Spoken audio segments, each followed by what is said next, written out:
Merit స్కాలర్షిప్లు, అత్యాధునిక వసతి సౌకర్యాలతో భోజనాలు, బంపర్ ఆఫర్లతో 50 కోర్సుల్లో సీట్లు గ్యారంటీ ప్రకటించింది మన కాంచీ యూనివర్సిటీ. ప్రముఖ కంపెనీల్లో ప్లేస్మెంట్ అవకాశాలు. ఇంకెందుకు ఆలస్యం? వెబ్సైట్ ని సందర్శించండి. వివరాల కోసం నంబర్లకు కాల్ చేయండి.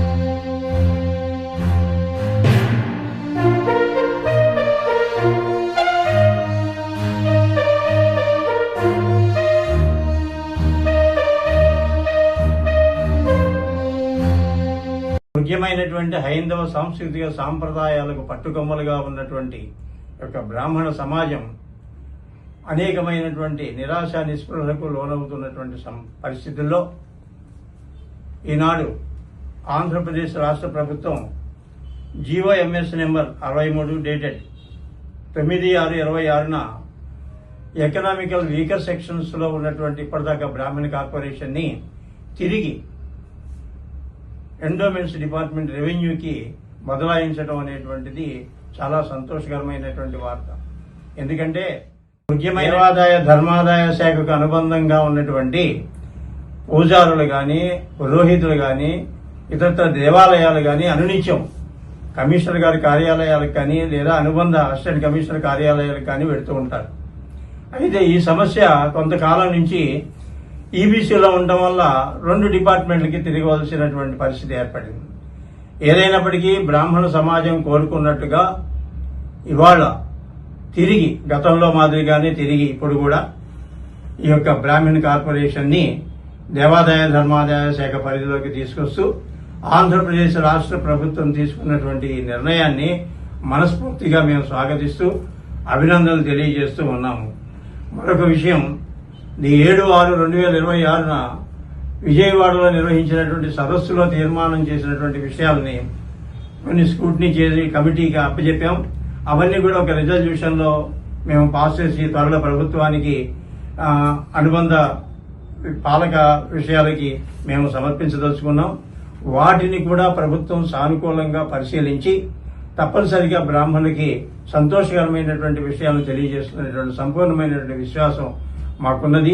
ఈ రకంగా మరొకసారి బ్రాహ్మణ కార్పొరేషన్ దేవాదాయ ధర్మాదాయ శాఖ పరిధిలోకి తీసుకొస్తూ ఆంధ్రప్రదేశ్ రాష్ట్ర ప్రభుత్వం తీసుకున్నటువంటి నిర్ణయాన్ని మేము స్వాగతిస్తూ ధన్యవాదాలు తెలియజేస్తూ ఉన్నాం. ఈ రోజున బ్రాహ్మణులకి ప్రభుత్వానికి కూడా ఈ సమాచార గ్యాప్ చాలా ఉన్నది. ఈ బ్రాహ్మణులు సాధారణమైన బ్రాహ్మణులందరూ కూడా వాళ్ళ కష్ట సుఖాలని బ్రాహ్మణులు ప్రభుత్వానికి తెలియజేయడంటే ఇవాళ బ్రాహ్మణ సంక్షేమ కార్పొరేషన్ ఒకటే మాకు ఆధారం. అటువంటి కార్పొరేషన్ ఇవాళ ఎకనామికల్లీ వీకర్ సెక్షన్ నుంచి తీసుకొచ్చి దేవాదాయ ధర్మాదాయ శాఖలో ఉన్న రెవెన్యూ డిపార్ట్మెంట్ కి అనుసంధానం చేయడం అనేది చాలా చాలా సంతోషకరమైన విషయం. మేము దాన్ని వెల్కమ్ చేస్తున్నాము. ఎందుకంటే ప్రభుత్వానికి మా సమస్యల్ని తెలియజేయడానికి బ్రాహ్మణ కార్పొరేషన్ మాకెంతో దోహదపడి దీని ద్వారా మా సమస్యలన్నీ కూడా ఇవాళ దారిద్ర్య రేఖకు దిగున ఉన్న బ్రాహ్మణులు చాలా మంది ఉన్నారు. వాళ్ళందరూ కూడా సమస్యల పరిష్కారం కావాలనేటైతే ఇటువంటి చాలా అవసరం. ఈ సందర్భంగా ఆంధ్రప్రదేశ్ రాష్ట్ర ప్రభుత్వానికి మా ధన్యవాదాలు తెలియజేసుకుంటున్నాము. Thank you.